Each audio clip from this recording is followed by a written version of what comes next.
মানে আমাদেরই ভাই, আমাদেরই রক্ত, হিন্দু হোক আর মুসলমান হোক, যেটাই হোক না কেন সে ভারতীয়, এটাই তার শেষ পরিচয়।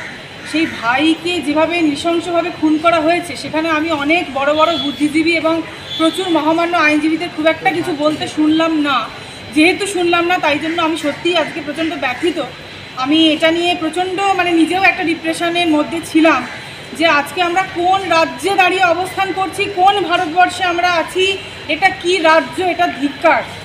এবং একজন আইনজীবী হিসাবে বা একজন সর্বোপরি একজন মানুষ হিসাবে আমি যেটা প্রথম মনে করি, যে পুলিশ অফিসার এই কাণ্ডটা ঘটালো বা যারা ঘটালো তাদেরকে যে ক্লোজ করে দেওয়া হলো বা সাসপেন্ড করা হলো, সেটা কেন হলো?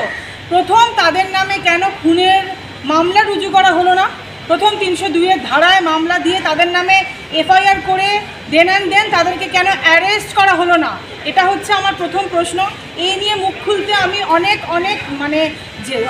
ইম্পর্টেন্ট ঘটনার মধ্যে এই ঘটনাটা নিয়ে আমি কেন কাউকে মুখ খুলতে দেখলাম না, সেটা আমাকে প্রচণ্ড যন্ত্রণা দিচ্ছে একজন মানুষ হিসাবে, একজন এই ভারতবর্ষের নারী হিসাবে। এবং দ্বিতীয়ত অবশ্যই আইনের এরা থেকে যদি আমরা দেখি, ডেফিনেটলি যে ঘটনা ঘটেছে, একটা 20-22 বছরের একটা তরতাজা যুবক, যার স্ত্রী সেই মুহূর্তে সন্তান সম্ভবা ছিলেন 3.5 মাসের, এবং বর্তমানে সেই স্ত্রীর ওপর দিয়ে কি যেতে পারে সেই পরিবারটার ওপর দিয়ে। এবং আমরা কেন বলছি যে এটা একটা অভিযোগ? সত্যিটা সবার আমাদের কাছে সামনে আছে। কোর্ট কি করবে? কোর্ট ডেটের পর ডেট নিয়ে একটা ট্রায়াল হয়ে তারপরে আপনারা কি চান যে সত্যিটাকে ধামাচাপা দিয়ে দেবে? এটা কি কোর্টের কাজ হওয়া উচিত? আমরা আইনজীবীরা খুব ভালো করেই তারা জানেন ডিফেন্সটা কীভাবে সাজাতে হয়, কিভাবে একের পর এক যখন অন্যায় হয়ে চলে সেই অন্যায়কারীকে চাপানোর জন্য টাকা দিয়ে পয়সা দিয়ে সেটিং করে, সেটা একটা ক্লার্ক লেভেল থেকে শুরু করে একটা পেশকার লেভেল থেকে শুরু করে আইনজীবী মহল এবং সমস্ত জায়গায় পয়সার মাধ্যমে সমস্ত কিছুই সম্ভব এখনকার দিনে, সেটা আমরা সবাই জানি। কিন্তু তার মানে একটা 20-22 বছর একটা তরতাজা যুবক, যেখানে আমরা ভিডিওতে দেখতে পাচ্ছি, ভিডিওটা কিন্তু ভাইরাল, যে ছেলেটাকে কোমরে এবং গোপনাঙ্গে এবং তার পায়ে কিভাবে একটা তরতাজা যুবক, যার মুখটা দেখলে বোঝা যাচ্ছে সে কি অন্যায় করেছে। আজকে কি সে এই দেশে জন্মে আজকে পশ্চিমবঙ্গের সে আজকে বাসিন্দা হয়ে সে কি অন্যায় করে ফেলেছে? সে কি পাপ করে ফেলেছে? ব্যাপারটা শুধু হিন্দু মুসলিমের বিভাজনের রাজনীতি করে তো লাভ নেই। আমাদের এটা বুঝতে হবে যে আমরা যেই রাজনীতি করি না কেন, আমরা বিরোধী পক্ষের রাজনীতি করি, আমরা নির্দল করি, আমরা রুলিং পার্টির রাজনীতি করি, যেটাই করি না কেন, ভারতবর্ষের নাগরিক হিসেবে, এই দেশের এবং এই রাজ্যের বাসিন্দা হিসেবে আমাদের যে মৌলিক অধিকার আছে, সেই মৌলিক অধিকার যাতে কোনোভাবে খর্ব না হয় সেটা আমাদেরকে দেখতে হবে। কেন আজকে কাউকে আমি মুখ খুলতে দেখলাম না? কেন কি ছেলেটি আইএসএফ করে বলে? ছেলেটি যথেষ্ট হতে পারে, তার পলিটিক্যাল আইডেন্টিটি যাই হোক, সেটা আমি নির্বিশেষে রেখে বলছি। আমি তো নিজে একজন বিজেপি কর্মী, আমি তো বিজেপি করি, তার মানে কি আমি মুখ খুলবো না? আমার কোনো মুসলিম ভাইকে যদি আজকে গায়ে হাত তোলে, আমার কোনো মুসলিম ভাই সে যদি বিরোধী রাজনীতি করে, তার গায়ে যদি আজকে আঁচড় পড়ে, সে যদি আজকে মারা যায়, তরতাজা ফুলের মতন একটা ছেলে, সেখানে আমরা মুখ খুলবো না? সেখানে মানুষ হিসেবে আমি মুখ খুলবো। এবং এই ক্ষেত্রে আমি আরেকটি উল্লেখযোগ্য কথা বলতে চাই, আপনারা সংবাদ মাধ্যমে দেখবেন প্রায়ই আসে আইনজীবী, আমি নামটা এখানে উজ্জ্ব রাখছি, নামটা আমি বলছি না, তিনি তৃণমূল কংগ্রেসেরই আইনজীবী এবং মুখপাত্র হিসেবে আর কি বিভিন্ন চ্যানেলে এসে উনি বক্তৃতা দেন এবং প্রচণ্ড অডাসিটি এবং খুব ছোটও করেন উনি সবাইকে, ওনার অ্যাটিটিউড এতটা খারাপ। আমাকে একদিন হোয়াটসঅ্যাপ চ্যাটে কথা হচ্ছিল, এই মুহূর্তে দাঁড়িয়েও আমি সেটা খুলে আপনাদেরকে দেখাতে পারি, চ্যাটটা। সেখানে কিন্তু আমাকে যে কোনো কিছু নিয়ে বোধহয় কনভারসেশন হচ্ছিল, তখন আমি বলি যে সত্যি আমার মনটা সত্যি খুব খারাপ ছিল। বলতে পারবো না, শুধু তো রাজনীতি করার জন্য আমরা সবটা করি না।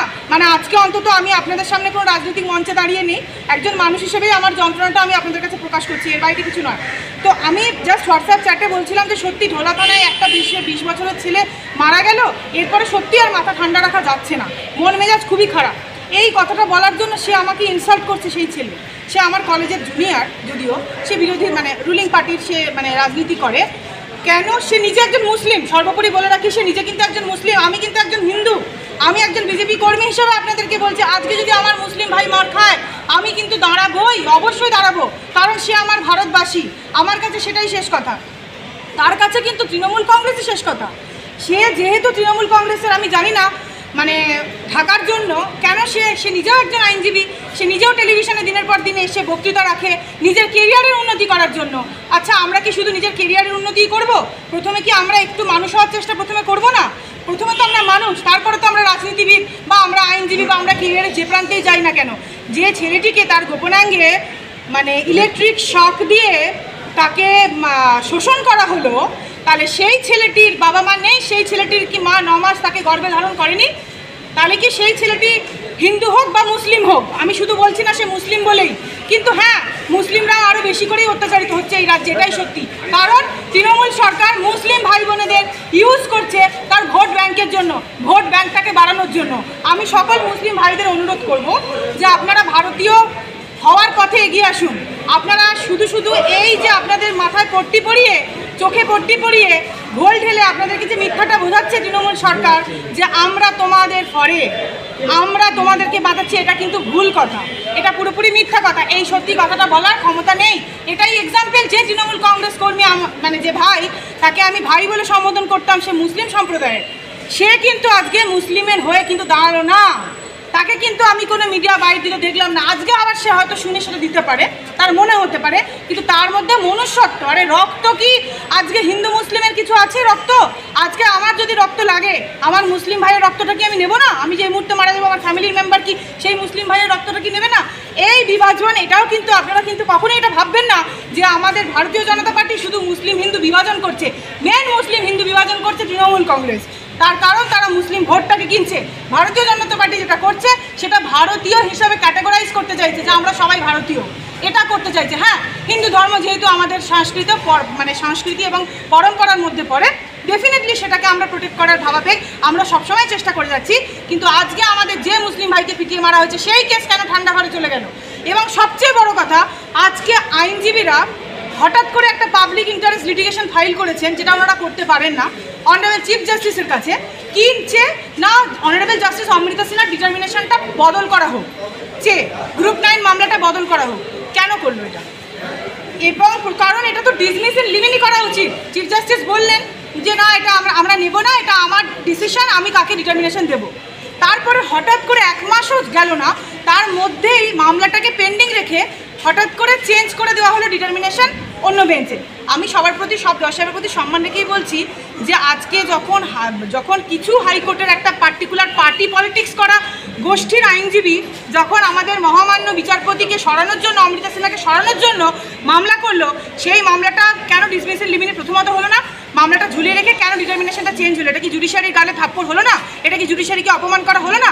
জুডিশিয়ারিকে তাহলে ভয় পাওয়ানো হলো? জুডিশিয়ারিকে কি তাহলে তৃণমূল কংগ্রেস ভয় পাওয়ালো যে মানে আমাদের কথা মানো, আমাদের কথা মতন তুমি বদল করো জজ সাহেব? যদি না তুমি, কারণ বদল করলো এবং এই সময়ে এই ঘোলা থানার যে ঘটনাটা সেটাও হলো ঢোলা থানার।